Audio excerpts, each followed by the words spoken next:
దేవుని సన్నిధానంలో మరి దేవుని యొక్క వాక్యాన్ని వినగలగటానికి, దేవుని ఒక అధ్యాయాన్ని ధ్యానించుకొని మరి ఆ అధ్యాయాన్ని చర్చించుకోవడానికి దేవుడు మనకి దయచేసిన ఈ యొక్క సమయాన్ని బట్టి దేవునికి వందనాలు. ప్రార్థనతో ఈ యొక్క బైబిల్ స్టడీ కార్యక్రమాన్ని ప్రారంభం చేద్దాం. మహాపరిశుద్ధుడా, ప్రేమ కలిగిన పరలోకపు తండ్రి, మరి యొక్క సాయంకాలం నీ యొక్క సన్నిధానంలో మేము చేరి నిన్ను స్తుతించి నిన్ను గణపరచగలగటానికి మీరు మాకు ఇచ్చిన ఆధిక్యతను బట్టి నీకు వందనాలు, స్తోత్రాలు చెల్లిస్తుంటున్నాం. మా జీవితాలలో మీరు మాతో పాటు ఉండి మమ్ములను, మా జీవితాలను కనికరించి కాపాడి ఈ సాయంకాల సమయం దాకా సజీవ లెక్కలో మమ్మల్ని ఉంచి మా జీవితాలకు కావలసిన నెమ్మదిని, మా ప్రభా సంతృప్తిని దయచేసి నీ సన్నిధిలో మేము ఉండగలగటానికి సజీవ లెక్కలో మమ్మల్ని చేర్చినందుకు నీకు వందనాలు. ఇంకొక సాయంకాలం నీ సన్నిధానంలో మేముండి నీ వాక్యాన్ని ధ్యానించుకోవడానికి మీరు మాకు ఇచ్చిన తరుణాన్ని బట్టి నీకు వందనాలు. సంఘానికి మీరు దయచేసిన మా ప్రభా అనేక పరిచర్యలో బైబిల్ స్టడీ కార్యక్రమాన్ని మేము మానక చేయగలగటానికి మీరు మాకు చూపుతున్న కృపను బట్టి నీకు వందనాలు. నీ వాక్యాన్ని ధ్యానించడం, నీ వాక్యాన్ని మా ప్రభా నెమరు వేసుకోవడం, నీ వాక్యాన్ని మా ప్రభా వాక్య ప్రకారంగా జీవించగలగటానికి నీ సహాయము చేయడం, మీరు చేస్తున్న అతి విధమైన శ్రేష్టమైన మా ప్రభా ఆశీర్వాదాలను మేము గమనించి మేము ప్రతి మంగళవారం ఇలా కలుసుకొని నీ వాక్యాన్ని ధ్యానించుకునే భాగ్యం దయచేయండి. ఉదయకాలం నుంచి మీరు చేసిన మా ప్రభా సహాయాలన్నింటి బట్టి నీకు వందనాలు. ఆయా రీతిగా ఉద్యోగాలకు వెళ్ళిన వారిని తిరిగి వారి ఇళ్ళకు చేర్చి ఉంటారని మా ప్రభా విశ్వసిస్తున్నాం. మరి 10th క్లాస్ పిల్లలు ఎగ్జామ్స్ రాస్తున్నారు. ఆ బిడ్డలకు కావాల్సిన తెలివి, జ్ఞానాన్ని దయచండి. ఆయా దేశాలలో, ఆయా రాష్ట్రాలలో ఉండి వారి ఎగ్జామ్స్ రాస్తున్న బిడ్డలతో కూడా మీరు ఉండండి. మా బిడ్డలు ఎక్కడ ఉన్నా నీ యందు భయభక్తులు కలిగి మా ప్రభా వారు తల్లిదండ్రులను ప్రేమించి నిన్ను గణపరిచే జీవితాలు వారికి దయచండి. ఈ సాయంకాల సమయంలో దినవృత్తాంతం గ్రంథంలో నుంచి ఒక అధ్యాయాన్ని మేము ధ్యానిస్తుంటుండగా ఆ రాజుల జీవితాలు మరి మా తండ్రి మీరు ఎలా గమనించారో, ఎలా రాజుల జీవితాలను గురించి రాశారో మేము దానిని గమనించి జాగ్రత్తగా మరి మా తండ్రి ఆ వాక్యాలను మా జీవితాల్లో అన్వయించుకొని మరి దాని ప్రకారంగా జీవించగలిగిన కృప మాకు దయచేయండి. ఈ సాయంకాలం వచ్చిన వారిని, వింటున్న వారిని దీవించి ఆశీర్వదించమని మా ప్రభ కేవలము నీ నామ ఘనత కొరకు ఈ బైబిల్ స్టడీ పరిచయను జరిగించి మీరే ఘనతమయం పొందుమని, సాయంకాలపు దీవెనలు, ఆశీర్వాదాలు మాకు దయచేయమని యేసునామాన్ని అడిగి వేడుకుంటున్నాం మా పరమ తండ్రి, ఆమెన్. ఈ సాయంకాలం 2వ దినవృత్తాంతముల గ్రంథం 25వ అధ్యాయం, 2వ దినవృత్తాంతముల గ్రంథం 25వ అధ్యాయాన్ని ధ్యానించుకుందాం. దేవుడు మనలను దీవించి మొదటి నుండి చివరి దాకా ఈ యొక్క వాక్యాన్ని మనం చదువుకొని వాక్యంలోనికి వెళ్దాం. 2వ దినవృత్తాంతముల గ్రంథం 25వ అధ్యాయము మొదటి నుండి చివరి దాకా. అమాజ్యా ఏలనారంభించినప్పుడు 25 ఏండ్ల వాడై 29 సంవత్సరములు యెరూషలేములో ఏలెను. అతని తల్లి యెరూషలేము కాపురస్తురాలు. ఆమె పేరు యెహోయాదాను. అతడు యెహోవా దృష్టికి యథార్థముగా ప్రవర్తించెను, కానీ పూర్ణ హృదయముతో ఆయనను అనుసరింపలేదు. రాజ్యము తనకు స్థిరమైనప్పుడు అతడు రాజైన తన తండ్రిని చంపిన రాజసేవకులను చంపించెను. అయితే తండ్రులు పిల్లల కొరకును, పిల్లలు తండ్రుల కొరకును చావకూడదు. ప్రతి మనిషి తన పాపము కొరకు తానే చావవలనని మోషే గ్రంథమందరి ధర్మశాస్త్రమందు వ్రాయబడి ఉన్న యెహోవా ఆజ్ఞను బట్టి అతడు వారి పిల్లలను చంపక మానెను. అమాజ్యా యూదా వారినందరినీ సమకూర్చి యూదా దేశమంతటను, బెన్యామీన్ల దేశమంతటను వారి పితరుల ఇండ్లను బట్టి సహస్రాధిపతులను, శతాధిపతులను నియమించెను. అతడు 20 సంవత్సరములు మొదలుకొని అంతకు పై ప్రాయం గల వారిని లెక్కింపగా ఈటెను డాలును పట్టుకొని యుద్ధమునకు పోదగినట్టు యోధులు 3 లక్షల మంది కనబడేది. మరియు అతడు ఇశ్రాయేల్లో నుండి 1,00,000 మంది పరాక్రమశాలులను 200 మనుగుల వెండికి కుదిర్చెను. దైవజనుల ఒకడు అతని యొద్దకు వచ్చి, రాజా, ఇశ్రాయేలు వారి సైన్యమును నీతో కూడా తీసుకొని పోవద్దు. యెహోవా ఇశ్రాయేలు వారకు ఎఫ్రాయిమీలలో ఎవరికి నీ తోడుగా ఉండడు. అలాగున పోవలనని నీకున్న ఎడల పొమ్ము, యుద్ధము బలముగా చేసినను దేవుడు నీ శత్రువు ఎదుట నిన్ను కూల్చును. నిలవబెట్టుటకు పడవేటుకును దేవుని వశమే గదా అని ప్రకటింపగా అమాజ్యా దైవజనుని చూచి, ఇశ్రాయేలు వారి సైన్యమునకు నేను ఇచ్చిన 200 మనుగుల వెండికి ఏమి చేసేదనని అడిగినందుకు దీనికంటే మరి అధికంగా యెహోవా నీకు ఇయ్యగలనని ఆ దైవజనుడు ప్రత్యుత్తరమిచ్చను. అప్పుడు అమాజ్యా ఎఫ్రాయిములో నుండి తన యొద్దకు వచ్చిన సైన్యమును వేరుపరిచి మీ ఇండ్లకు తిరిగి వెళ్ళుడని వారితో సెలవిచ్చను. అందుకు వారి కోపము యూదా వారి మీద బహుగా రగులుకొనెను. వారు ఉగ్రులై తమ ఇండ్లకు తిరిగిపోయారు. అంతటా అమాజ్యా ధైర్యము తెచ్చుకొని తన జనులతో కూడా బయలుదేరి ఉప్పు పల్లపు స్థలమునకు పోయి షెయీరు వారిలో 10,000 మందిని హతము చేసెను. ప్రాణముతోనున్న మరి 10,000 మందిని యూదావారు చెరపట్టుకొని వారిని ఒక పేటు మీదికి తీసుకొని పోయి ఆ పేటు మీద నుండి వారిని పడవేయగా వారు తుత్తునిల్లైపోయిరి.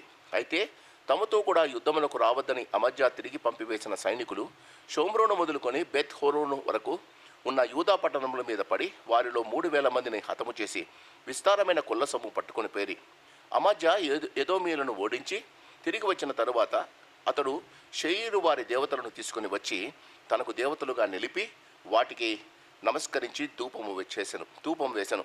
అందుకొరకు యెహోవా కోపము అమజ్యా మీద రగులుకొనెను. ఆయన అతని యొద్దకు ప్రవక్తను ఒకని పంపగా, అతడు, నీ చేతిలో నుండి తన జనులను విడిపింప శక్తిగల దేవతల యొద్ద నీవెందుకు విచారణ చేయుచు నీ చేతిలో నుండి తన జనులను విడిపింప శక్తి లేని దేవతల యొద్ద నీవెందుకు విచారణ చేయదువని అమజ్యాతో అనెను. అతడు అమజ్యాతో మాట్లాడుచుండగా రాజు అతనిని చూచి, నీవు రాజు యొక్క ఆలోచనకర్తలలో ఒకడివైతివా? ఊరుకొనుము, నేను నిన్ను చంపనేలా అని చెప్పగా ప్రవక్త, నీవు ఇలాగున చేసి నా ఆలోచనను అంగీకరింపకపోవట చూచి దేవుడు నిన్ను నశింపచేయ ఉద్దేశించి ఉన్నాడని నాకు తెలియనని చెప్పి ఊరుకొనెను. అతడు యూదారాజైన అమజ్యా ఆలోచన చేసుకుని, రమ్ము, మనము ఒకని ముఖరము ఒకరము చూచుకుందామని యెహూకు పుట్టిన యెహోయాహాజు కుమారుడైన ఇశ్రాయేలు రాజైన యెహోయాషు నొద్దకు వర్తమానము పంపెను. కాగా ఇశ్రాయేలు రాజైన యెహోయాషు యూదారాజైన అమజ్యాకు ఇలాగు తిరుగా వర్తమానము పంపెను. నీ కుమార్తెను నా కుమారునికిమ్మని లెబానోనులోనున్న దేవదారు వృక్షమునకు వర్తమానము పంపగా, లెబానోనులో సంచరించు ఒక దుష్టముఖము ఆ ముండ్ల చెట్టును త్రొక్కివేసెను. నేను ఎదోమీలను ఓడించి తిని గదా అని నీవు అనుకొనుచున్నావు. నీ హృదయము నీవు గర్వించి ప్రగల్భములో ఆడునట్లు చేయుచున్నది. ఇంటి యొద్ద నిలిచి ఉండుము, నీవు నా జోలికి వచ్చి కీడు తెచ్చుకున్నట ఎందుకు? నీవును నీతో కూడా యూదావారును అపజయమందుట ఎందుకు? జనులు ఎదోమీయుల దేవతల యొద్ద విచారణ చేయుచు వచ్చిరు గనుక వారి శత్రువుల చేతికి వారిని అప్పగింపబడినట్లు దేవుని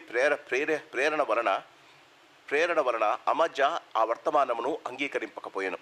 ఇశ్రాయేలు రాజైన యెహోయాషు బయలుదేరగా యూదా దేశమునకు చేరిన బెత్షెమెషులో అతడును యూదా రాజైన అమజ్యాను ఒకరి ముఖము ఒకరు చూచుకునేది. యూదావారు ఇశ్రాయేలు వారి ఎదుట నిలవలేక ఓడిపోగా ప్రతివాడును తన గుడారమునకు పారిపోయెను. అప్పుడు ఇశ్రాయేలు రాజైన యెహోయాహాజు నాకు పుట్టిన యోవాషు కుమారుడైన యూదా రాజునైన అమజ్యాను బెత్షెమెషులో పట్టుకొని యెరూషలేమునకు తీసుకొని వచ్చి యెరూషలేము ప్రాకారమును ఎఫ్రాయిము గుమ్మము మొదలుకొని మూల గుమ్మము వరకు 400 మూరల పొడుగున పడగొట్టెను.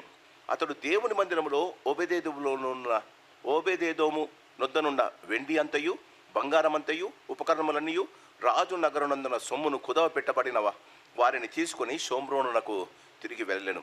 ఇశ్రాయేలు రాజు యెహోయాహాజు కుమారుడును యెహోయాషు మరణమైన తరువాత యూదారాజును యోవాషు కుమారుడైన అమజ్యా 15 సంవత్సరములు బ్రతికెను. అమజ్యా చేసిన ఇతర కార్యములు ఇశ్రాయేలు రాజుల గ్రంథమందు వ్రాయబడి ఉన్నది. అమజ్యా యెహోవాను అనుసరించుట మాసివేసిన తరువాత జనులు యెరూషలేములో అతని మీద కుట్ర చేయగా అతడు లాకీషు వద్దకు పారిపోయెను. అయితే వారు అతని వెనుక లాకీషునకు మనుష్యులను పంపి అతనిని అక్కడ చంపి గుర్రముల మీద అతని శవమును ఎక్కించి తీసుకొని వచ్చి యూదా పట్టణమందు అతని తండ్రుల యొద్ద అతనిని పాతిపెట్టిరి. దేవుడు తన వాక్యాన్ని దీవించి ఆశీర్వదించునుగాక. క్రీస్తునందు ప్రియమైన వాళ్ళరా, మరి దినవృత్తాంతముల గ్రంథం చాలాసార్లు మీకు ఉత్పోద్ఘాతంగా చెప్పాను. దినవృత్తాంతముల గ్రంథం అప్పుడే జరిగిపోయిన రాజుల యొక్క ఉత్రాంతం. ఈ దినవృత్తాంతముల గ్రంథములో యూదా రాజులను కూర్చి మాత్రమే చెప్పబడింది. ఎక్కడైతే ఇశ్రాయేలు రాజులు మీరు మరి సొలొమోను కుమారుడైన రెహబాము సమయంలో మరి దేశము రెండుగా విడిపోయిందని మనకు తెలుసు. 10 గోత్రాలు ఇశ్రాయేలు సామ్రాజ్యముగా, 2 గోత్రాలు మరి యూదా సామ్రాజ్యముగా విడిపోయింది. దేవుడు దావీదునకు చేసిన ఆ యొక్క వాగ్దానాన్ని బట్టి దావీదు కడుపున పుట్టిన ఏదో ఒక కుమారుణ్ణి, దావీదు సంతానముని వచ్చిన వారిని యూదా రాజులలో రాజుగా ఉంచాడు. మరి అతను అలా చేయడంలో దేవుడు తనకిచ్చిన వాగ్దానాన్ని నిలుపుకుంటూ యూదా వారిని గురించి ఆలోచించాడు. కానీ ఇశ్రాయేలీలు భయంకరమైన మరి విగ్రహారాధనకు దొరికిపోయారు. వారు యెహోవా దేవుని మర్చిపోయారు. ఒక రీజన్ ఏంటంటే, యూదా రాజ్యంలో ఉన్న యెరూషలేము పట్టణములో ఆ దేవుని యొక్క మందిరము కట్టబడింది. దేవుని మందిరము యూదా సామ్రాజ్యంలో ఉండిపోయింది. ఇశ్రాయేలీలు దేవుని మందిరానికి రావాలని ద్వితీయోపదేశకాండం 16:16లో దేవుడు వారికి తెలియజేశాడు. ఇప్పుడు యూదా రాజ్యము ఇశ్రాయేలు రాజ్యము విడిపోయిన తర్వాత వారు బౌండరీస్ కట్టుకున్నారు. ఇశ్రాయేలు వారు యూదా దేశానికి వచ్చి దేవుని యొక్క ఆరాధనను జరిపించడానికి, దేవుని మందిరానికి రావడానికి వారు ప్రొహిబిట్ చేయబడ్డారు. అంటే వేరే కంట్రీకి వెళ్ళినట్టే. కాబట్టి ఇశ్రాయేలు రాజులు ఏం చేశారు అంటే, ఆయా దినాలలో ఇశ్రాయేల్ రాజులు ఏం చేశారంటే, ఇశ్రాయేలుల దేవుడు రాజైన ఇశ్రాయేల్ రాజైన యెహోవా దేవుని అక్కడ ఎందుకు మనము అక్కడ దాకా వెళ్ళి ఎందుకు ఆయనను ఆరాధించాలి, మనమున్న స్థలంలోనే మనం ఎక్కడుంటే అక్కడే బలిపీఠాలు కట్టి ఆయనకు చేద్దామని ప్రారంభించారు. ప్రారంభించిన తర్వాత క్రీస్తునందు ప్రియమైన వాళ్ళరా, ఆ ఇశ్రాయేలీలు యెహోవా దేవుని అనుసరించినంత కాలం వాళ్ళు బాగున్నారు. మరీ చెప్తున్నా, క్రైస్తవత్వములో చేయకూడనివి ఎక్కువ ఉన్నాయి, చేసేవి చాలా తక్కువ ఉన్నాయి. చెయ్యకూడనివి ఎక్కువ ఉన్నాయి, చేసేవి చాలా తక్కువ ఉన్నాయి. 10 ఆజ్ఞలలో మూడు మినహా 6 నుంచి 7 దాకా చెయ్యకూడనివే ఉన్నాయి. నీ పొరుగువానిని దేవుడు ఆశింపకూడదు, దొంగిలింపకూడదు, వ్యభిచరింపకూడదు, అబద్ధ సాక్ష్యం పలకకూడదు. ముందున్న 10 ఆజ్ఞలలో నీ దేవుడైన యెహోవాను ప్రేమింపవలను, నీ దేవుడైన యెహోవాను సేవింపవలను, విశ్రాంతి దినాన్ని పరిశుద్ధముగా ఆచరించడం జ్ఞాపకం ఉంచుకొని చేయాల్సింది. నీ దేవుడి నామమును పరిశుద్ధముగా నీ దేవుడి నామమును నువ్వు ఉచ్చరింపకూడదు, నీ ఇష్టం వచ్చినట్టు ఉచ్చరింపకూడదు. 10 ఆజ్ఞల్లో 7 ఆజ్ఞలు చెయ్యకూడనివే ఉన్నాయి. అదే ఇతర దేవతల దగ్గరకు పోయినప్పుడు, ఇతర దేవతలను ఎందుకు ప్రేమించారు ఇశ్రాయేలీలు? ఇతర దేవతల దగ్గర రిస్ట్రిక్షన్స్ లేవు, వారి దగ్గర చేసేవి ఎక్కువ ఉన్నాయి, చేయకూడనివి చాలా తక్కువ ఉన్నాయి. Man is always interested to be independent and free. మనుషుని యొక్క ఆలోచన ఎప్పుడూ తన జీవితంలో తను స్వతంత్రంగా బతకాలి, ఎవరి మీద ఆధారపడవలసిన పని లేదు. రెండవది, man never likes to be judged by somebody. ఇంకొకరు తనను ఇంకొకరు అతనిని వేలెత్తి చూపడం మనిషికి ఇష్టము లేదు. క్రైస్తవత్వము లేని ఇతర మతాల్లో ఉన్న వ్యత్యాసం అదే. క్రైస్తవత్వములో మనం చేసిన ప్రతిదీ దేవుడు వేలెత్తి చూపుతాడని మనకు బైబిల్ గ్రంథం చూపుతుంది. ప్రతివాడు వాని పనిని బట్టి వాడు ప్రతిఫలము పొందును, అది మంచివైనను సరే చెడ్డవైనను సరే అని వాక్యంలో ఉంది. ఇశ్రాయేలు నుంచి నూతన ఇశ్రాయేలు మనదాకా ఎందుకు మనము దేవుని నుండి దూరం అయిపోతున్నాం? బికాస్ క్రిస్టియానిటీ అండ్ ఇశ్రాయేలులో అవలంబించిన ఆ ధర్మశాస్త్ర యుగంలో కూడా చేయనివి ఎక్కువ ఉన్నాయి, చెయ్యకూడనివి ఎక్కువ ఉన్నాయి. అందుకే ఆ ఇశ్రాయేలు రాజులు ఇశ్రాయేలును ఒక బలిపీఠం కట్టి మీ ఇష్టం వచ్చిన దేవుని మొక్కుకోండి, అట్లా వాళ్ళు దేవుణ్ణి మర్చిపోయారు. యెరూషలేము దేవాలయానికి వస్తే యెరూషలేం సొలొమోను కట్టించిన యెరూషలేం దేవాలయంలో వారికి ప్రవేశం లేదు. వారు ఉన్న స్థలములో బలిపీఠాలను రాజులు కట్టించారు. ఆ రాజులు ఉన్నత స్థలముల మీద బలిపీఠముల మీద వాళ్ళు బలులు అర్పించారని వాక్యంలో ఉంది. అంటే వారి ఉద్దేశం ఏంటంటే, దేవుడు ఒకడు ఉన్నాడని తెలుసు, కానీ ఆ దేవుడు నిజమైన దేవుడని ఇశ్రాయేలుకు మాత్రమే తెలుసు. ఆయా రాజులు ఇశ్రాయేలు దేశానికి వెళ్ళి యూదా సామ్రాజ్యమైన ఇశ్రాయేలు యూదా సామ్రాజ్యానికి వెళ్తే, యెరూషలేం దేవాలయానికి వెళ్తే మళ్ళీ తిరిగి వస్తారో లేదో, వారితో చేరిపోతారేమో అని రాజుకు భయం. అందుకోసము రాజులే విగ్రహారాధనను ఎంకరేజ్ చేశారు. దట్ ఈస్ ద రీజన్ ఇశ్రాయేలులో దేవుడు వారిని వదిలేశాడు. ఈనాటికి యెరూషలేములో చూస్తే we will not talk about Israelites, will talk about Jews only. యూదులను గురించే మాట్లాడతాము. ఇశ్రాయేల్ గురించి దేవుడు పట్టించుకోలే. ఇప్పుడు యెరూషలేం దేవాలయంలో ఇప్పుడు మనకున్న ఆ యొక్క ఇశ్రాయేలు దేశంలో మనము మాట్లాడితే దే ఆర్ ఓన్లీ జూస్. వేరే తెగల వారు ఉన్నట్టు ఎప్పుడు ఎక్కడ మనకు తెలీదు. దేవుడు వారిని వదిలేశాడు. క్రీస్తునందు ప్రియమైన వాళ్ళరా, ఎప్పుడైతే యూదా రాజు ఇశ్రాయేలు రాజులతో ఏదైనా సాంగత్యము చేసినా, ఎప్పుడైనా వారితో స్నేహము చేసినా, ఏదైనా పెళ్లి వ్యవహారాలు మాట్లాడినా, అప్పుడు మాత్రమే దినవృత్తాంతముల గ్రంథములో ఇశ్రాయేలు రాజుల గురించి చెప్పబడింది. మీకు తెలుసు కదా, యెహోషాపాతు ఏం చేసినాడు? తన కుమారుణ్ణి వెళ్ళి ఆహాబు యొక్క కుమార్తె అయిన అతల్యకు పెళ్లి చేయించాడు. ఇప్పుడు ఇశ్రాయేలుల సామ్రాజ్యంలో ఉన్న భయంకరమైన విగ్రహారాధన యూదా సామ్రాజ్యానికి వచ్చింది. ఆమె ఒకే ఇంటెన్షన్తో వచ్చింది, యెరూషలేము దేవాలయంలో విగ్రహారాధన జరిగించాలి. అతల్య, దేవునికి స్తోత్రం. తెలుసు, అతల్య కుమార్తెనే అడ్డంబడి మరి తన అన్న కొడుకును రక్షించి ఆయనను రాజుగా చేయడం మీకు తెలుసు కదా, చెప్పాను. ఇప్పుడు ఆయన కుమారుడైన అమజ్య, ఈ ఈ ఈ దృష్టాంతం 2వ రాజుల గ్రంథం 14వ అధ్యాయంలో కంప్లీట్గా ఉంది. రెండవ దినవృత్తాంతములు 25లో ఉన్న వాక్యము 2వ రాజుల గ్రంథం 14వ అధ్యాయం మొత్తం అదే ఉంది, అదే రిపీట్ అయింది. ఇప్పుడు క్రీస్తునందు ప్రేమైన వాళ్ళరా, ఇక్కడ చూడండి, అమాజ్యా ఏలనారంభించినప్పుడు 25 ఏండ్ల వాడై 29 సంవత్సరములు యెరూషలేమును ఏలెను. అంటే ఇది రాసినప్పుడు ఆయన వయసు 54 సంవత్సరాలు. అది మనసులో పెట్టుకోండి. When this 25th chapter is return, అమాజ్యాకు 54 సంవత్సరాలు, అంతే కదా. చూడండి, అతని తల్లి యెరూషలేము కాపురస్తురాలు, ఆమె పేరు యెహోయర్దాను. 2వ వచనం జాగ్రత్తగా గమనించండి. అతడు యెహోవా దృష్టికి యథార్థముగా ప్రవర్తించను గాని పూర్ణ హృదయముతో ఆయనను అనుసరించలేదు. క్రీస్తునందు ప్రేమైన వాళ్ళరా, ఎప్పుడైనా వారి జీవితంలో, మానవుని జీవితంలో ఎప్పుడైనా దేవుని పట్ల భయము లేకపోతే భక్తి ఆటోమేటిక్గా దూరం అవుతుందండి. ఒక వ్యక్తి మీద మనకు భయము దూరమైనప్పుడు, మా క్రైస్తవులు ఎందుకు భక్తిపరులు కారు? క్రైస్తవులు ఎందుకు భక్తిపరులు కారంటే వారికి దేవుడు అంటే భయము లేదు. ఎందుకంటే దేవుడు దహించు అగ్ని అని మనం వింటాం, కానీ మనం చేసిన తప్పిదాలను దేవుడు వెంటనే శిక్షించడు. అందుకే ఫియర్ ఆఫ్ ద లార్డ్ అని ఇంగ్లీష్లో ఉంది, కానీ దాన్ని తెలుగులో భయభక్తులు అని అన్నారు. ఎక్కడ భయం ఉంటుందో అక్కడ భక్తి ఉంటుంది. ఎక్కడ నిజమైన భక్తి ఉంటుందో అక్కడ దేవుని భయం ఉంటుంది. దేవుడు అంటే భయం ఉన్నప్పుడే మన జీవితాల్లో భక్తి ఉంటుంది. ఇక్కడ గమనిద్దాం. ఈయనకు భయం ఉంది. చూడండి, అతడు యెహోవా దృష్టికి యథార్థముగా ప్రవర్తించడు. యథార్థముగా ప్రవర్తించకపోతే దేవుడు చంపుతాడని తెలుసు, వాళ్ళ నాయనను చంపినాడని తెలుసు. యథార్థముగా ప్రవర్తించకపోతే ఏదో కష్టం వస్తుందని క్రైస్తవులకు తెలుసు.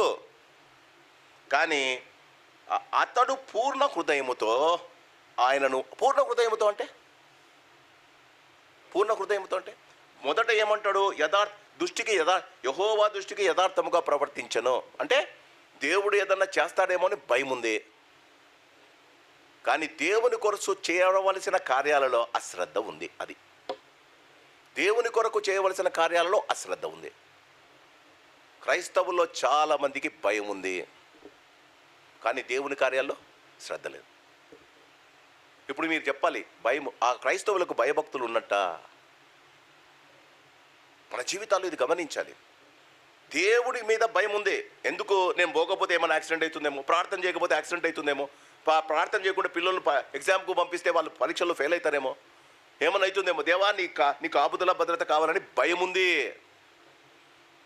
కానీ భక్తి లేదు. భక్తి అంటే ఆయన నియమాలను పాటించడానికి భక్తి లేదండి.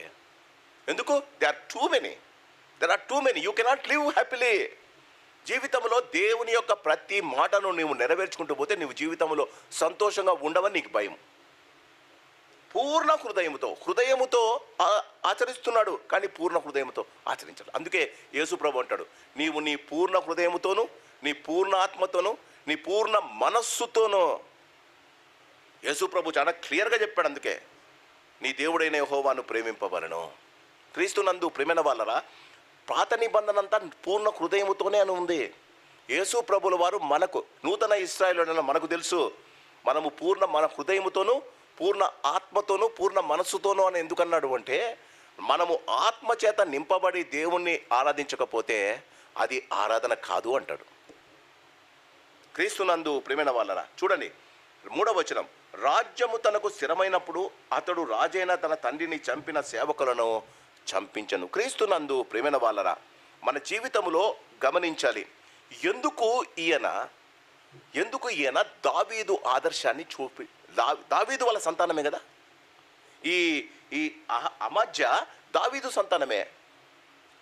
దావీదు సంతానంలో వచ్చిన వాడు నిజమైన దేవుణ్ణి సేవించని వాడు. బాగా గమనించండి, నిజమైన దేవుణ్ణి సేవించని వాడు శత్రువును క్షమించలేడు. ఇది మీరు గమనించాలి.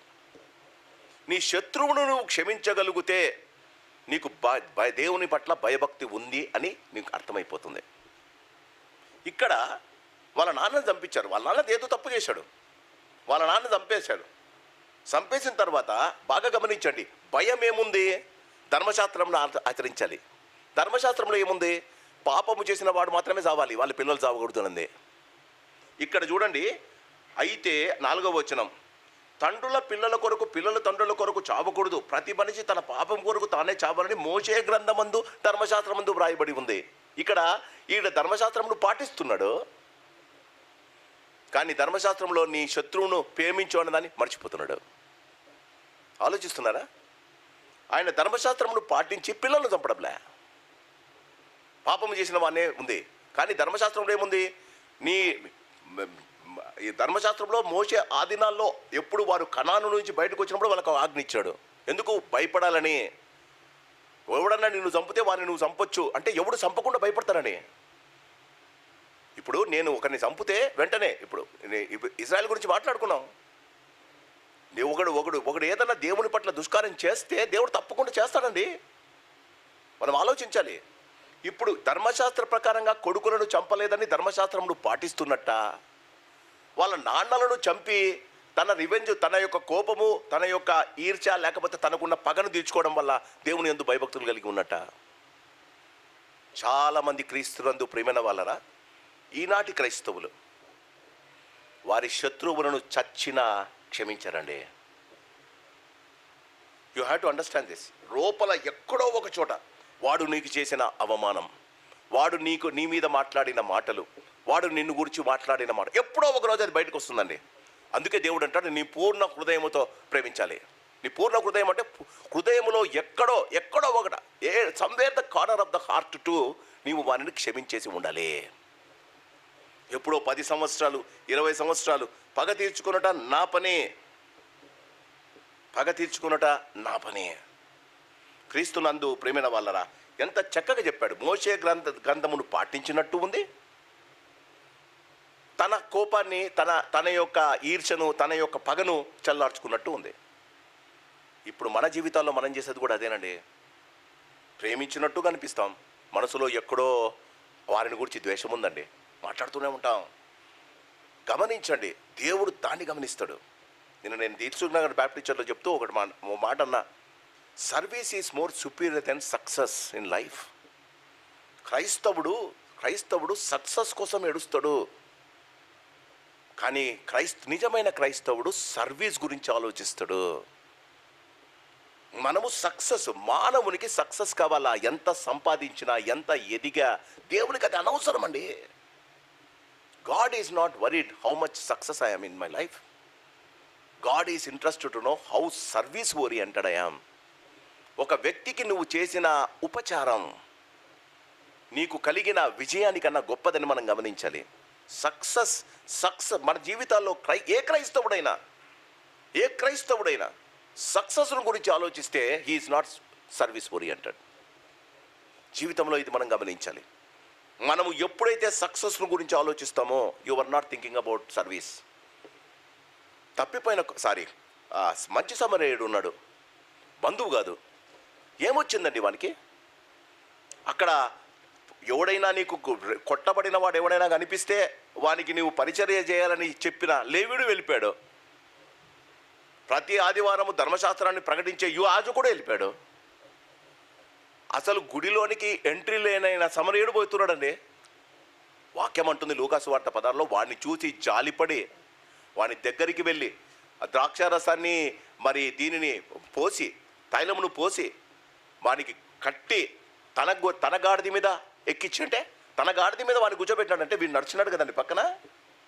తన గాడిద మీద ఎక్కించి పూటకుள்ள వాని దగ్గరికి తీసుకొని వెళ్ళి అంటాడు, వీడిని పరామర్శించుమో, ఇదిగో ఈ డబ్బు తీసుకో, నేను వెళ్తున్నా, వచ్చినప్పుడు మళ్ళా పే చేస్తా.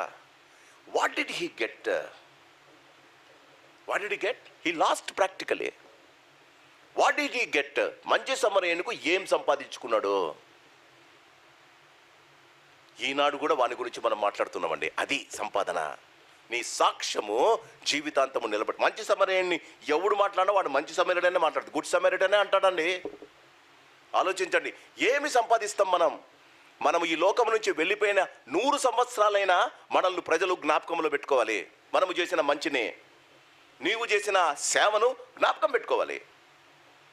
మన జీవితాల్లో చచ్చిపోయిన 3వ రోజే మనల్ని గురించి మర్చిపోతే you lived only for success. క్రీస్తునందు ప్రియమైన వాళ్ళరా, గమనించండి, అమాజ్య యూదా వారినందరినీ సమకూర్చి 5వ వచనం. యూదా దేశమంతను బెన్యామీను దేశమంతను వారి వారి పితల ఇండ్లకు సహస్రాధిపతులను శతాధిపతులను నియమించను. అతడు 20 సంవత్సరములు మొదలుకొని అంతకు పైప్రాయం గల వారిని లెక్కింపగా ఈటను డాళ్లను పట్టుకొని యుద్ధమును పోదగినట్టు యోధులు 3,00,000 మంది కనబడ్డారు. మరియు అతడు ఇశ్రాయేలు వారిలో నుండి 1,00,000 మంది పరాక్రమశాలను 200 మనుగుల వెండికి కుదుర్చెను. క్రీస్తునందు ప్రియమైన వాళ్ళరా, ఆ దినాలలో క్రీస్తునందు ప్రియమైన వాళ్ళరా, తన జీవితంలో ఆయన చేసిన మొదటి తప్పు, మొదట పగ తీర్చుకున్నాడు. పగ తీర్చుకున్న తర్వాత అప్పటిదాకా దేవుని వాళ్ళ పితరుడైన దావీదు కానీ, పితరుడైన దావీదు, ఆసా కానీ, యెహోషాపాతు కానీ వారి జీవితాల్లో ఏదైనా యుద్ధము చేయవలసి వచ్చినప్పుడు వారు మొదట దేవునిని కన్సల్ట్ చేసేవారు. ఈయన యుద్ధానికి వెళ్ళేటప్పుడు కంక్లూడ్ చేసుకున్నాడు ఏమని? ఇశ్రాయేలు దాయాదులు, ఇశ్రాయేలును యుద్ధానికి పిలవాలని అనుకున్నాడు. కానీ క్రీస్తునందు ప్రియమైన వాళ్ళరా, ఆయన తన జీవితంలో వారిని పంపి, అంటే ఇశ్రాయేలును కూడా తీసుకొని వస్తే తన దగ్గర ఉన్నారు కావలసినంత మంది. యేసు ప్రభుల వారు ఉపమానం చెప్తూ ఒక ఉపమానం చెప్తాడు. ఒక రాజు ఇంకొక రాజు మీదకి వెళ్ళేటప్పుడు ఆ శత్రు రాజు దగ్గర ఎంతమంది సైన్యం ఉన్నారు అని కూర్చొని తగలబడి కూర్చొని అంటాడు యేసుప్రభు నోట్లో నుంచి వచ్చిన మాట. ఆయన కూర్చొని తగలబడి లెక్కలు చూసుకొని ఆ శత్రువునకు నీకన్నా ఎక్కువ సైన్యం ఉంటే రాయబారం పంపి యుద్ధం లేకుండా చూసుకొని రాయబారం పంపుతాడు కప్పం కట్టి. ఒకవేళ నీకున్న శత్రువు కన్నా నీ దగ్గర ఉన్న ఆయుధాలు కానీ సైన్యం కానీ ఎక్కువ ఉంటే ధైర్యంగా యుద్ధం చేస్తాడు. యేసుప్రభు చెప్పిన మాట. వాస్తవానికి ఇక్కడ ఈ యూదారాజు అయిన అమజ్య దగ్గర ఎక్కువ మంది సైన్యం ఉన్నారు. ఇశ్రాయేలుతో ఆయన సంబంధం పెట్టుకొని వారికి డబ్బులు చెల్లించి ఇప్పుడు ప్రాక్టికల్ ఏం చేశాడంటే డబ్బులు చెల్లించి సైనికులను కొనుక్కున్నాడండి. యుద్ధం కోసం కొనుక్కున్నాడు. క్రీస్తునందు ప్రియమైన వాళ్ళరా, 200 మనుగుల వెండినికి కుదిర్చెను.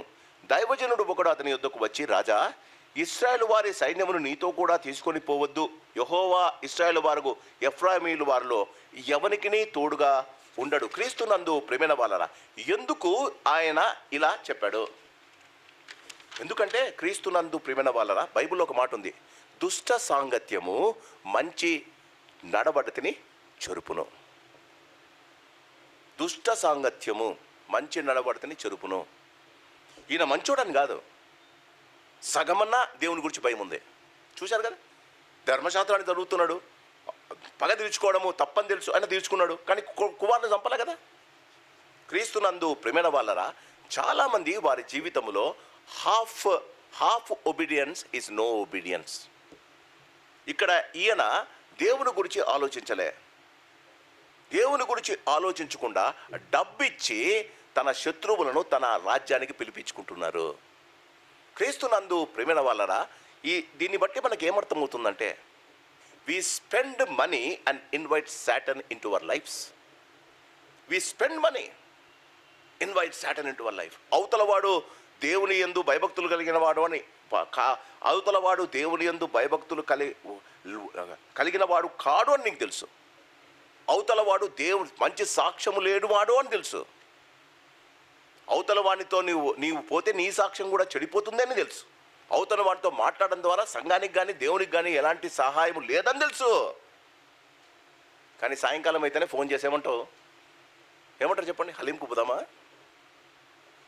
పోయి కూర్చుంటావు. కూర్చున్న తర్వాత ఏం జరుగుతుందండి? తప్పకుండా ఏదో ఒక మాట, దేవుడు బాధపడే మాట ఏదో ఒకటి మీరు డిస్కస్ చేస్తారు. క్రీస్తునందు ప్రియమైన వాళ్ళరా, ఈయన ఇశ్రాయేల్ రాజులను మెల్లగా మళ్ళా సంబంధం చూసుకుంటున్నాడు. ఆయన వచ్చి క్రీస్తునందు ప్రియమైన వాళ్ళరా, ఆయన వచ్చి ఆయనకు చెప్పింది ఏంటంటే, చూడండి, దైవజనుడు ఒకడు అతని యొద్దకు వచ్చి, రాజా, ఇశ్రాయేల్ వారి సైన్యము నీతో కూడా తీసుకొని పోవద్దు. యెహోవా ఇశ్రాయేల్ వారి ఎఫ్రాయిములో ఎవరికి నీ తోడుగా ఉండడు. అలాగున పోవాలని నీకున్న ఎడలా పొమ్ము. యుద్ధము బలముగా చేసినను దేవుడు నీ శత్రువు ఎదుట నిన్ను కూల్చును. క్రీస్తునను దేవుడు నీ శత్రువు ఎదుట నిన్ను కూల్చును. నిలబెట్టుటయు పడగబెట్టుటయు దేవుని వశమే కదా. మనోనికి కొంచెం బైబిల్ తెలుసండి. when a caution has come, దేవుని దగ్గర నుంచి ఆయనకు ఒక వార్నింగ్ వచ్చినప్పుడు, బాగా గమనించండి, మొట్టమొదట తను చేసిన తప్పును రియలైజ్ చేశాడు. ఏమని? నేను వాళ్ళకి డబ్బు ఇచ్చిన ఆ డబ్బు కథ ఎట్లా? అంతేనా? ఆ డబ్బు కథ ఎట్లా? చూడండి చూడండి ఏమంటాడు. అమజ్యా 9వ వచనం, దైవజనుని చూచి, ఇశ్రాయేలు వారి సైన్యమునకు నేను ఇచ్చిన 200 మణుగుల వెండికి ఏమి చేసేద్దామని అడిగాను. నేను డబ్బులకు పెట్టానయ్యా, నేను ఖర్చు పెట్టానయ్యా, నేను 200 మణుగుల వెండి ఇచ్చానయ్యా. ఏమంటాడో గమనించండి. అందుకు దైవజనుడు క్రీస్తు, దీనికంటే మరి అధికముగా యెహోవా నీకు ఇయ్యగలనని ఆ దైవజనుడు ప్రత్యుత్తరం ఇచ్చెను. క్రీస్తు నందు ప్రేమైన వాళ్ళరా, ఆయన మనసులో డబ్బు పోయిందన్న ఒక బాధ ఉంది, కానీ దైవజనుడు నోట్లో నుంచి ఒక అభయం వచ్చింది. ఏమని? దీనికంటే ఎక్కువ ఇస్తాను. క్రీస్తు నందు ప్రేమైన వాళ్ళరా, గమనించాలి, మన జీవితాల్లో కొన్నిసార్లు మనం చేసే తప్పు ఇది. బాగా గమనించండి. ఇశ్రాయేలు చూడండి, అమజ్యా 10వ వచనం, అప్పుడు అమజ్యా ఎఫ్రాయిములో నుండి తన ఎద్దుకు వచ్చిన సైన్యమును వేరుపరిచి మీ ఇండ్లకు తిరిగి వెళ్ళుడని వారికి సెలవిచ్చను. అందుకు వారి కోపము యూదా వారి మీద బహుగా రగులుకొనెను. వారు ఉగ్రులై తమ ఇండ్లకు తిరిగిపోయేది. క్రీస్తునందు ప్రేమైన వాళ్ళ గమనించండి, వారు వెళ్ళడం యూదా సామ్రాజ్యానికి మంచిగైందే. వారు ఒకవేళ వెళ్ళినంటే వారు ఆ యుద్ధములో యూదా వారు కూడా ఓడిపోయిన వారు. ఒక భక్తుడు అంటాడు, ధైర్యముగా పోరాడడం గెలుపు పొందడానికి సరిపోదు. ధైర్యముగా పోరాడడం క్రైస్తవునికి ధైర్యంగా పోరాడడం గెలుపు పొందడానికి సరిపోదు. దేవుని మార్గములోనే మనం పోరాడాలి. అంటే వాట్ డస్ ఇట్ మీన్? మొదటి కొరింథీయులకు రాసిన పత్రిక ఒకసారి చూద్దాం. మొదటి కొరింథీయులకు రాసిన పత్రిక 9వ అధ్యాయం. మొదటి కొరింథీయులకు రాసిన పత్రిక 9వ అధ్యాయం.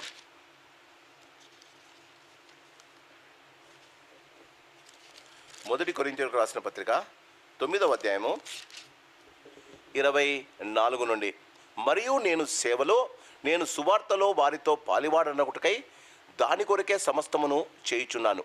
పందెము రంగమందు పరిగెత్తు వారందరూ పరిగెత్తుదురు గాని ఒక్కడే బహుమానము పొందునని మీకు తెలియదా? అటువలే మీరు బహుమానము పొందినట్లుగా పరిగెత్తుడి. మరియు పందెమందు పోరాడు ప్రతివాడు అన్ని విషయములందు మితముగా ఉండును. వారు క్షయమగు కిరీటము, జాగ్రత్తగా, వారు క్షయమగు కిరీటము పొందుటకును, మనమైతే అక్షయ కిరీటమును పొందుటకును మితముగా ఉన్నాము. జాగ్రత్తగా వినండి మాటలు ఏమన్నాయో. ఈ లోకములో మన సక్సెస్ క్షయమైనది, అంటే వాడిపోయేది. జీవితంలో క్రైస్తవుడు అక్షయమైన కిరీటం, వాడబారడి కిరీటం. మనము వాడబారడి కిరీటం. చూడండి ఏమంటాడు, మరియు 25వ వచనం, మరియు పందెమందు పోరాడు ప్రతివాడు అన్ని విషయములందు మితముగా ఉండును. క్రీస్తునందు ప్రేమైన వాళ్ళరా, మన జీవితంలో మనము గమనిస్తే ఒక్కసారి తిమోతికి రాసిన 2వ పత్రిక, తిమోతికి రాసిన 2వ పత్రిక, తిమోతికి రాసిన మొదటి పత్రిక, మొదటి చూద్దాం. మొదటి పత్రిక 6వ అధ్యాయం. మొదటి తిమోతి 6వ అధ్యాయము 12వ వచనం, విశ్వాస సంబంధమైన మంచి పోరాటము పోరాడుము, నిత్య జీవమును చేపట్టుము, దాని పొందుటకు నీవు పిలువబడి అనేక సాక్షుల ఎదుట మంచి ఒప్పుకొంటివి. ఇది ఇంటికి పోయి ఒక 10 సార్లు చదవండి, మీకు అర్థమవుతుంది.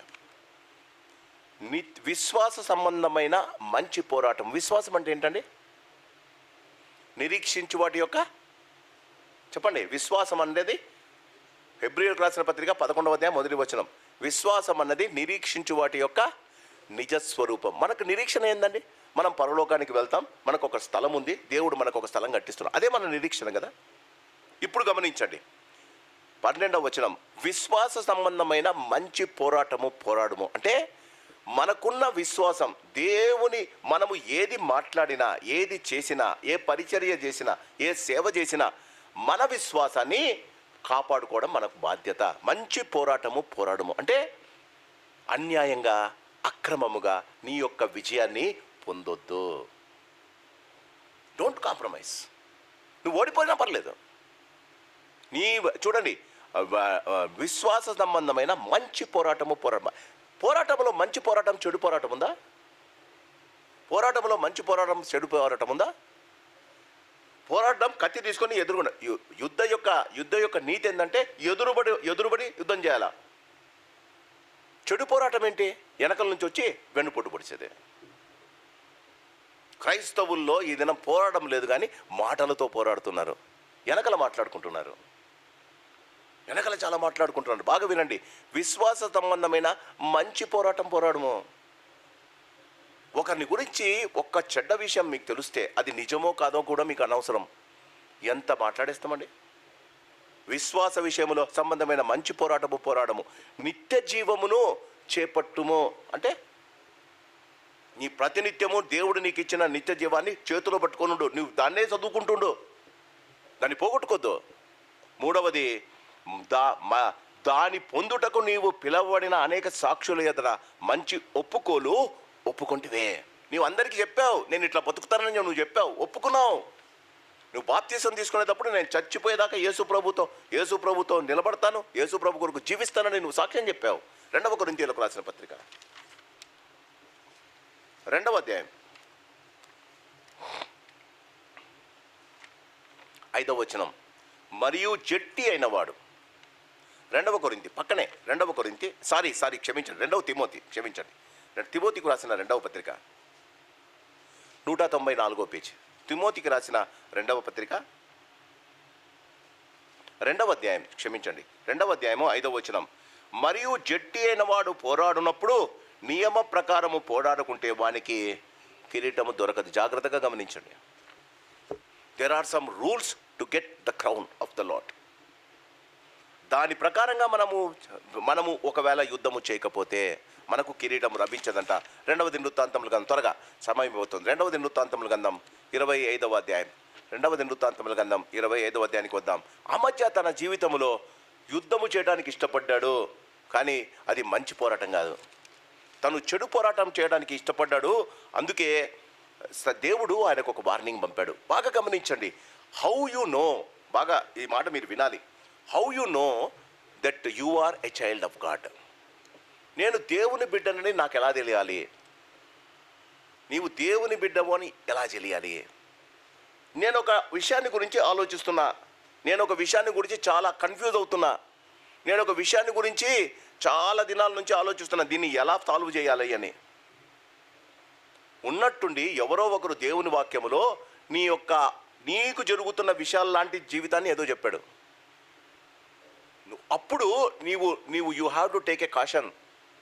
జీవితంలో దేవుడు నీతో మాట్లాడుతున్నాడు, నీవు దేవుని బిడ్డవు కనుక దేవుని వాక్యాన్ని నీకు తెలియజేస్తున్నాడు.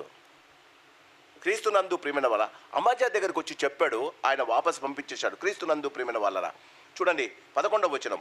అంతటా అమజ్యా ధైర్యము తెచ్చుకొని తన జనులతో కూడా బయలుదేరి ఉప్పు పల్లము స్థలమునకు పోయి షేయు వారిలో 10,000 మందిని హతము చేశాను. ప్రాణముతో ఉన్న మరి 10,000 మందిని యూదావారు చెరపట్టుకొని వారిని ఒక పేటు మీదకి తీసుకొని పోయి ఆ పేటు మీద నుండి వారిని పడవేయగా వారు తుత్తినైపోయిరి. అయితే తనతో కూడా యుద్ధమునకు రావద్దని అమజ్యా తిరిగి పంపివేసిన సైనికులు షోమ్రోను మొదలుకొని బెత్హోరోను వరకు ఉన్న యూదా పట్టణముల మీద పడి వారిలో 3,000 మందిని హతము చేసి విస్తారమైన కొల్ల సొమ్ము పట్టుకొని పోయిరే. ఇశ్రాయేలును పిలిచారండి, యుద్ధానికి రెడీ అయ్యి వాళ్ళు వచ్చారు, డబ్బులు ఇచ్చారు, యుద్ధానికి వచ్చారు. చూడండి, ఎవరిప్పుడు శత్రువులో మీరు చెప్పండి, ఎదోమీయులా ఇశ్రాయేలులా? ఇశ్రాయేలును డబ్బులు ఇచ్చి తెలుసుకున్నాడు. దేవుడు అన్నాడు, నువ్వు వారితో పోతే నేను నీకు విజయం ఇవ్వని. వారితో మాట్లాడి మీరు వెళ్ళిపోయి, మీరు నాకు అక్కర్లేదన్నారు. వారికి కోపం వచ్చింది అన్నారు. వారు వెళ్తూ క్రీస్తునందు ప్రేమైన వాళ్ళరా, ఈ రాజు అమజ్యా రాజు తన సైన్యాన్ని తీసుకుని యుద్ధానికి పోయాడు. వీళ్ళు ఇశ్రాయేలు వాపసు వెళ్ళిపోకుండా యూదా రాజ్యంలో ఉన్న క్రీస్తునందు ప్రేమైన వాళ్ళరా, అతడు చూడండి, అయితే తమతో కూడా యుద్ధముకు రావద్దని 13వ వచనం. అమజ్యా తిరిగి పంపిన సైనికులు షోమ్రోను మొదలుకొని బెత్హోరోను వరకు ఉన్న యూదా పట్టణముల మీద పడి వారిలో 3,000 మందిని హతము చేసి విస్తారమైన కొల్ల సొమ్ము పట్టుకొని పోయిరే. ఈయన ఏమో కొల్ల సొమ్ము ఏం తెచ్చుకోలే, 20,000 మంది. ఒకటేంటంటే బైబుల్లో దావీదు కూడా ఈ యుద్ధం చేశాడు. ఎదోమీయుల మీదికి క్రీస్తునందు ప్రియమైన వల్ల. ఎదోమీయులు అంటే ఎవరు తెలుసా? ఏశావు సంతానం. ఎదోమీయుల మీదికి నెంబర్ 1 యుద్ధానికి పోకూడదు. కనాను దేశానికి వాళ్ళు వెళ్ళేటప్పుడు యొదోమీయులు పోతామంటే ఆ యొదోమీయులు వాళ్ళు మేము లోపలికి రావద్దంటే అప్పుడు మోషే చెప్తాడు, అయ్యా ఒకవేళ మీ పంటలను మా పశువులు తింటే మేము చెల్లించుకుంటాం, డబ్బులు చెల్లించుకుంటాం. యొదోమీయులు అంటారు లేదు. అప్పుడు మోషేకు కోపం వస్తే దేవుడు మోషేకు చెప్తాడు, యొదోమీయుడు ఏశావు సంతానం, మీరు వాళ్ళ దగ్గరికి పోకూడదు, వాళ్ళ మీద యుద్ధం చేయకూడదు, మీరు కజన్స్ వాళ్ళు. ఆయన ఆ మోషే ఎదోమీయ దేశం నుంచి అవతల సైడ్ నుంచి పోతాడు. ఇశ్రాయేలీలు దావీదు చేసిన రెండవ తప్పు ఎదోమీయుల మీదకి యుద్ధం చేయడం తెలుసా. ఎదోమీయులు ఎత్తైన స్థలంలో ఉంటారు, ఆ ఎత్తైన పేటల మీద ఉంటారు. ఆ ఎత్తైన పేటల మీదకి ఎక్కి వారిని జయిస్తే ఇతర రాజ్యాల వారు ఆ రాజు ఎవడైతే జయిస్తాడో వానికి భయపడతారట. ఇప్పుడు ఇండియా వెళ్ళి పాకిస్తాన్ని కొట్టేసి వచ్చింది అనుకుందాం. నెక్స్ట్ బంగ్లాదేశ్ మన మీదకి యుద్ధానికి వస్తే ఫస్ట్ వాళ్ళు ఆలోచిస్తారు, పాకిస్తాన్నే కొట్టింది ఇండియా, మనం ఎంత అని ఆలోచిస్తారా. ఎదోమీయులను గెలిస్తే వానికి ఒక గర్వం. ఎదోమీయులు వారు కొండపేటల మీద ఉంటారు, వారికి ఎక్కిపోవడం తాళ్ళు కొట్టుకొని ఎక్కిపోవాలట. మామూలుగా మన సామాన్యమైన ప్లెయిన్ ల్యాండ్స్లో వాళ్ళు యుద్ధం చేయరు. అలాంటి పరిస్థితుల్లో వాళ్ళు అందుకే కొండపేట నుండి 10,000 మందిని కింద పడేశారని ఉంది. ఈ ఎదోమీయులను చంపితే క్రీస్తునందు ప్రియమైన వాళ్ళరా, ఎదోమీయులను చంపడం ఆ రాజులకు ఒక పెద్ద గర్వకారణం. కానీ ఆయన వచ్చే లోపల తన రాజ్యములో 3,000 మంది చచ్చిపోయారండి. కొలసము పోయిందండి. అమజ్యా చూడండి 14వ వచనం, అమజ్యా ఎదోమీయులను ఓడించి తిరిగి వచ్చిన తరువాత అతడు షేరు వారి దేవతలను తీసుకుని వచ్చి తనకు దేవతలుగా నిలిపి వాటిని నమస్కరించి ధూపము వేశాను. He's not worried about what has happen to him. తన ప్రజలకు తను యుద్ధానికి పోయాడు, వాళ్ళని చంపాడు, వచ్చాడు, ఓకే. వస్తూ అందరూ కొల్ల సొమ్ము తెచ్చుకుంటే అమజ్యా విగ్రహాలను తెచ్చుకున్నాడు. క్రీస్తునందు ప్రేమైన వాళ్ళరా, when a person takes a decision without consulting God, అతడు వేస్తున్న ప్రతి అడుగు తప్పుటడుగు. దేవుని కన్సల్ట్ చేయకుండా నువ్వు ఏది చేసినా దేవుడు నిన్ను తప్పులోనే పడేస్తాడు. మొదటిది దేవుని మందిరంలో నుండి డబ్బులను తీసి వారికి ఇవ్వడం, ఇశ్రాయేలుతో సాంగత్యం పెట్టుకోవడం, దుష్టుడితో సాంగత్యం పెట్టుకోవడం నెంబర్ 1. నెంబర్ 2, వచ్చిన వారిని నేను వచ్చేదాకా ఉండండి అని చెప్పలేదండి, వెళ్ళిపోండి నేను కోప్పడ్డాడు. వాళ్ళు వెళ్తూ కోపంతో పాపం అండి. షోమ్రోను దేశంలో చాలామంది ఉన్నారు క్రైస్తవులు, ఇశ్రాయేల్, వాళ్ళందరినీ నాశనం 3,000 మందిని హతం చేశారట. Innocent people. మనోడు రాజు వచ్చిన తర్వాత he did not even enquire how many people died. ఎందుకు? ఆయనకు ఒక దేవత దొరికిందే. 3వ తప్పు, అక్కడ నుంచి రాజులు జయించి కొల్ల సొమ్ము తెచ్చుకుంటారు, మనోడు దేవతను తెచ్చుకున్నాడు.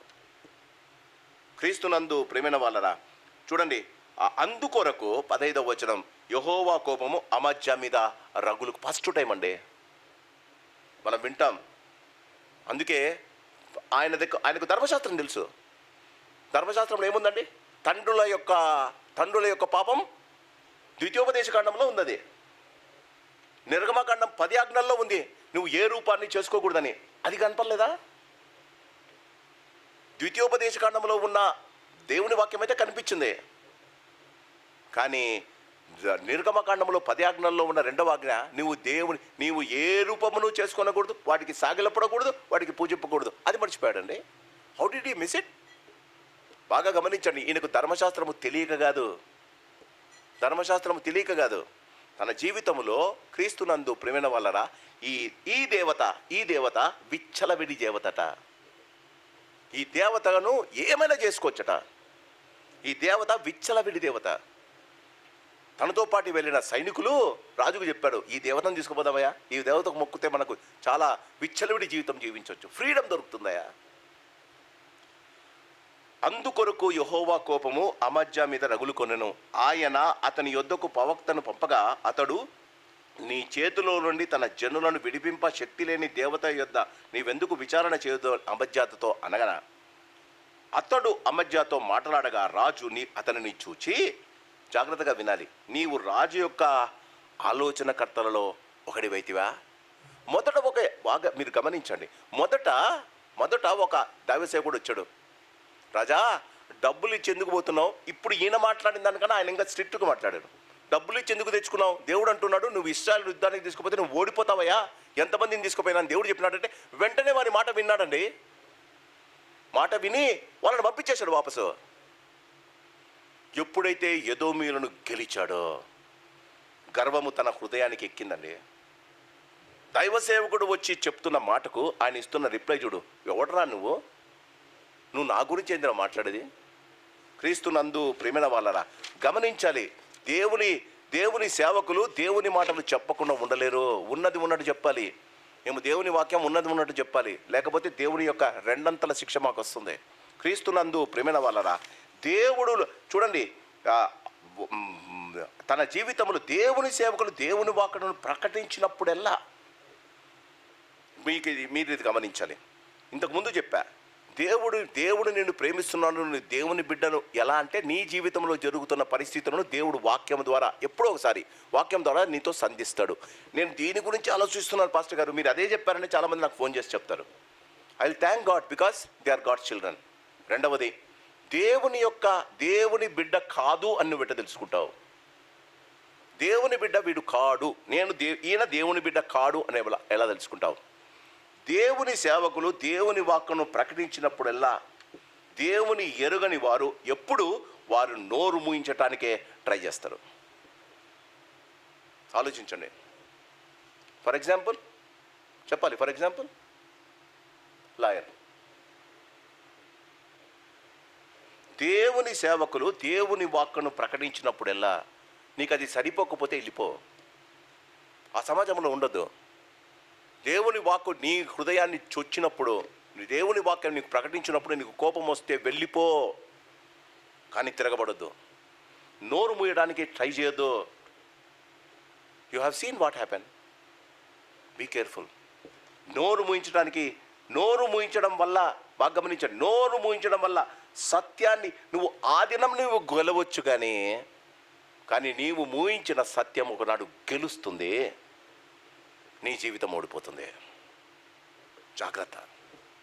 ఇక్కడ రాజు అప్పుడే ఎదోమీయులను గెలిచాడు. మనకు వచ్చిన ఉద్యోగాల వల్ల, మనకు వచ్చిన ఆస్తిపాస్తుల వల్ల, మనకొచ్చిన దేవుడు మనకిచ్చిన దర్పము వల్ల ఇప్పుడు ఎదోమీయులను జయించాడు. ఎవరికి భయపడ్డంలే ఇప్పుడు సారు, దేవుడు కూడా భయపడంలే. దేవుడు సేవకుడు వచ్చి ఏం చేస్తున్నావు నువ్వు అని అడిగితే నీవు ఓడరా, నేనెప్పుడు పెట్టుకున్నాను నిన్ను ఆలోచనకర్త అని అంటాడట. అది కాదు, అంత మాత్రమే కాదు, ఊరుకొనుము నేను నిన్ను చంపనేలా అని చెప్పక, ప్రవక్త నీవు ఇలాగున చేసి నా ఆలోచన అంగీకరింపకపోవడం చూచి దేవుడు నిన్ను నశింపచేయ ఉద్దేశించి ఉన్నాడని నాకు తెలియనని చెప్పి ఊరుకొనేను. చెప్పాల్సిన మాట చెప్పాడండి. సంపుతానరా నిన్ను అని అన్నాడు. నువ్వు ఇంకొక మాట మాట్లాడితే సంపుతానని అన్నాడు. ప్రవక్త ఏమన్నాడు తెలుసా? చూడండి మీరే. నీవు ఇలాగున చేసి నా ఆలోచనను అంగీకరింపకపోవడం చూచి దేవుడు నిన్ను చెప్తే బతకనిస్తారా చెప్పండి? ఏం చేసి ఉండొచ్చు రాజు? చంపేసి ఉండొచ్చు. అప్పుడు యూదారాజు అయిన అమజ్య ఆలోచన చేసుకొని, రమ్ము మనము ఒకరి ముఖము ఒకరము చూచుకుందామని యెహోకు పుట్టిన యెహోయాహాజు కుమారుడు ఇశ్రాయేలు రాజైన యెహోయాషు నొద్దకు వర్తమానము పంపని. ఎందుకు చూడాలనుకున్నాడు? నెంబర్ 1, ఆయన ఎదోమీయులను గెలిచినాడు. ఆ గెలిచిన దర్పం ఉంది ఇప్పుడు. నెంబర్ 2, ఏంట్రా పోతా నా రాజ్యంలో ఉన్న వాళ్ళని 3,000 మందిని చంపుతావా? కొలసము పట్టుకొని పోతావా? తీసుకురా. గమనించండి. కాగా ఇశ్రాయేలు రాజైన యెహోయాషు యూదా రాజైన అమజ్యాకు ఇలాగో తిరిగి వర్తమానము పంపెను. నీ కుమార్తెను నా కుమార్తెకేమని లెబానోనులో ఉన్న ముండ్ల చెట్టు, లెబానోనులో ఉన్న దేవదారు వృక్షమునకు వర్తమానము పంపగా, లెబానోనులో సంచరించే ఒక దుష్టముకు ఈ ముండ్ల చెట్టును తొక్కివేసెను. నీవు ముండ్ల చెట్టు లాంటివిరా. నేను లెబానోను పర్వతంలో ఉన్న లెబానోను వృక్షం అంటే మనకు రోజుడ్ అనుకోండి. ముండ్లకంప తెలుసు కదా. యూదారాజును ముండ్లకంపుతో వెలుస్తున్నాడు ఇశ్రాయేల్ రాజు. తననేమో లెబానోను వృక్షం అంటే రెడ్ గంధపు చెక్కతో పోల్చుకుంటున్నాడు. క్రీస్తునందు ప్రేమైన వాళ్ళరా చూడండి, నేను ఎదోమీయులను ఓడించి తిని కదా అని నీవు అనుకొనిచున్నావు. నీ హృదయమును నీవు గర్వించి ప్రగల్భములాడున్నట్లు చేయుచున్నది. ఇంటి యొద్ద నిలిచి ఉండుము. నీవు నా జోలికి వచ్చి కీడు తెచ్చుకున్నట ఎందుకు? నీవును నీతో కూడా యూదావారును అపజయము అందుట ఎందుకు?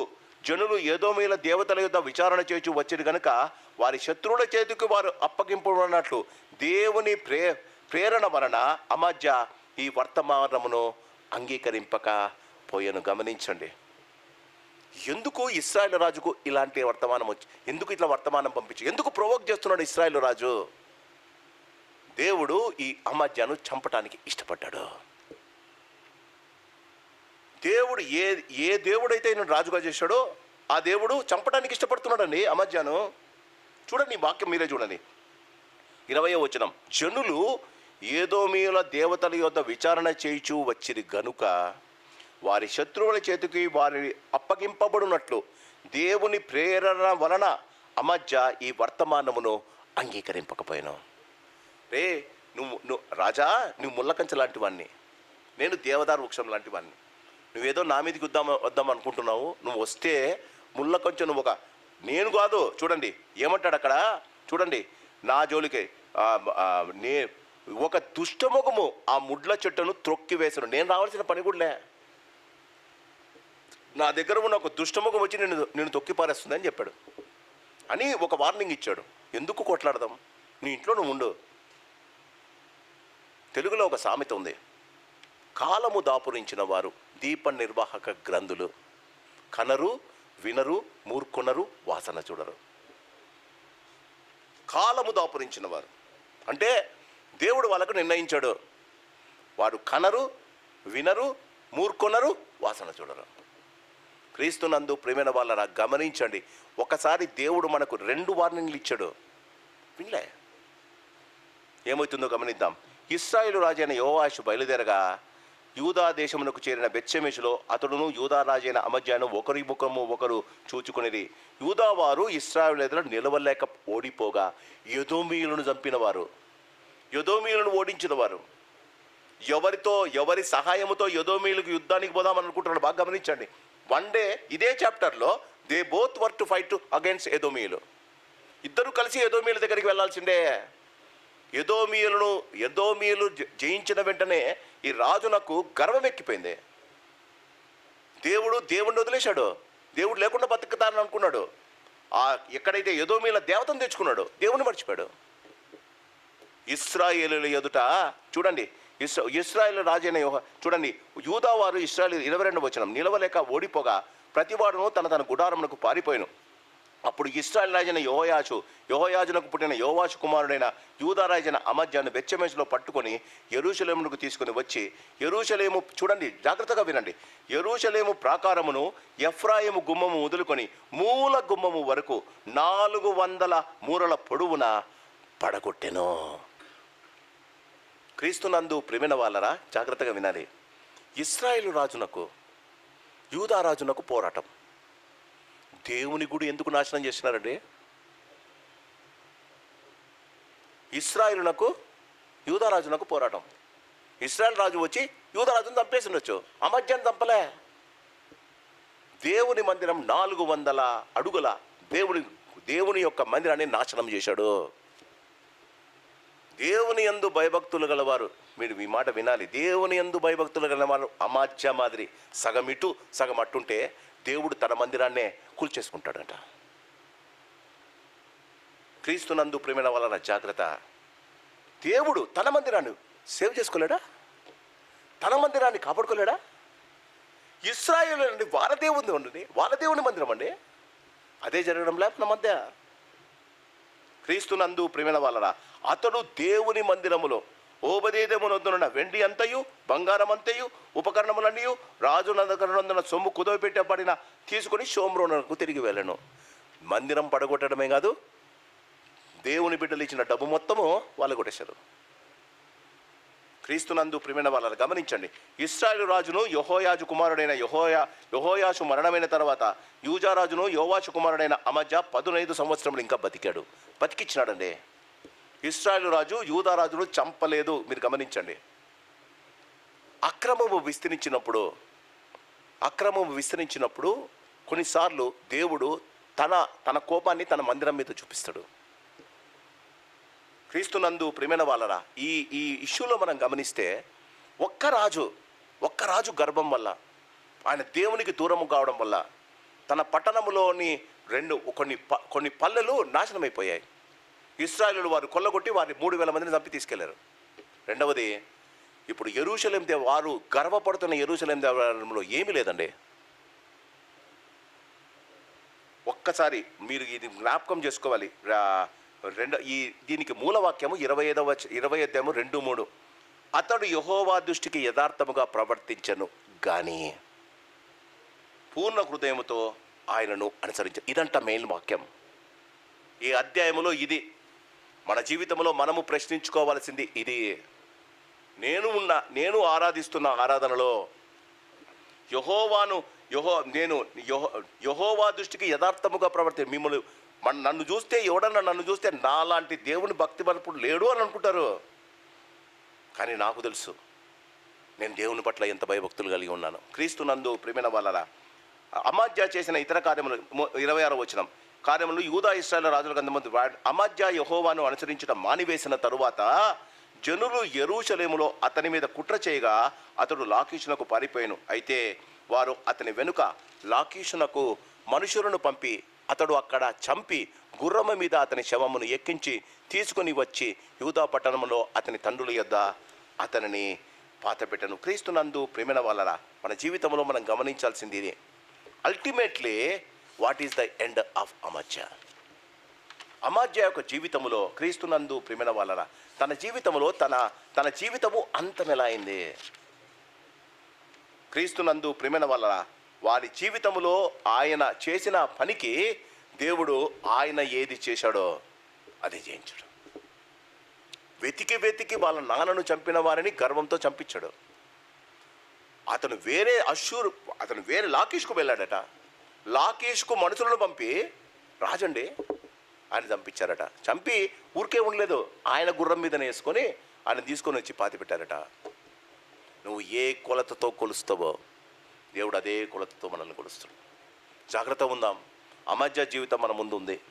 యెహోవా దృష్టికి యథార్థముగా ప్రవర్తించను కానీ, గుర్తుంచుకోండి, మన జీవితాల్లో దేవుడు సంపూర్ణమైన పూర్ణ హృదయంతో ఆయనని ఉంటే ఇలాగైనా ఉండు, లేకపోతే అలాగైనా ఉండు. దేవునికి మన జీవితాలు బాగా తెలుసు కనుక జాగ్రత్త పడదాం. అమాజ్యా జీవితం లాగా మన జీవితాలు ఉండకుండా గమనించండి. రాజ్యము నాశనమైంది.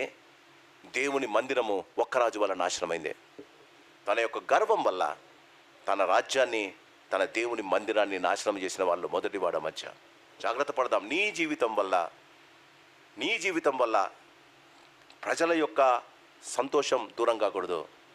ప్రజల యొక్క సంతృప్తి, దేవునితో వారికి ఉన్న సంబంధం దూరం కాకూడదు. నీ జీవితం వల్ల దేవుని మందిరం చెడిపోకూడదు. ఎందుకట? నా మందిరాన్ని పాడు చేసిన వాడిని నేను పాడు చేస్తాను. జాగ్రత్తగా ఉందాం. దేవుని యందు భయభక్తులు కలిగిన దేవుడు మనలను, మన జీవితాలను దీవించి ఆశీర్వదించును గాక. పరిశుద్ధుడా, ప్రేమ కలిగిన పరలోకపు తండ్రి, మరి యొక్క సాయంకాలం నీ సన్నిధిలో మేముండి నీ వాక్యాన్ని ధ్యానించుకోగలిగిన కృప మాకు ఇచ్చినందుకు నీకు వందనాలు. దినవృత్తాంతముల గ్రంథం 25వ అధ్యాయంలో అమాజ్యా జీవితాన్ని మా ముందు ఉంచారు. కొంతమంది మా జీవితాల్లో అమాజ్యాలాగా జీవిస్తున్నాం. యెహోవా యందు భయభక్తులు కలిగినట్టు జీవిస్తూ, కానీ పూర్ణ హృదయంతో మేము జీవించడం లేదు నాయన. ఒప్పుకుంటున్నాం. మా జీవితాల్లో ఈ లోకం ఇంకా జీవిస్తుంది. మాలోని గర్వం, మాలోని అహంకారం, మాలోని నాయన అపహాస్యం, మా ప్రభా అహంకారం మీరు దూరపరచండి. మా జీవితాల్లో సంపూర్ణంగా పూర్ణ హృదయంతో, పూర్ణాత్మతో, పూర్ణ శక్తితో, పూర్ణ బలముతో నీ యందు భయభక్తులు కలిగి జీవించే జీవితం మాకు దయచేయమని సంఘములో మరియు ప్రతి వారికి వాక్యము వింటుండగా అమాజ్యా జీవితం మా ముందు ఉంచారు. మా జీవితాలు అలా ఉన్నాయేమో మేము పరీక్షించుకొని బాగుపడటానికి నీ సహాయము దయచేయమని, మా ప్రభా మంచి విత్తనాన్ని విత్తి 60దంతలుగా 30దంతలుగా 100ంతలుగా ఫలం పొందగలిగిన కృప మాకు దయచేయమని ప్రాణప్రియుడైన యేసునామాన్ని అడుగుతున్నాము తండ్రి. ఆమెన్. పరమ తండ్రి ప్రేమ, ప్రభు యేసు వారి కృప, పరిశుద్ధాత్మ దేవుని అన్యోన్య సహవాసం చేరి వచ్చిన మనకును రాలేని వారికి ఆయన కృపా కాపుదల భద్రత ఇప్పుడు ఎల్లప్పుడు సదాకాలము తోడై ఉండును గాక. Amen. God bless you. Good night.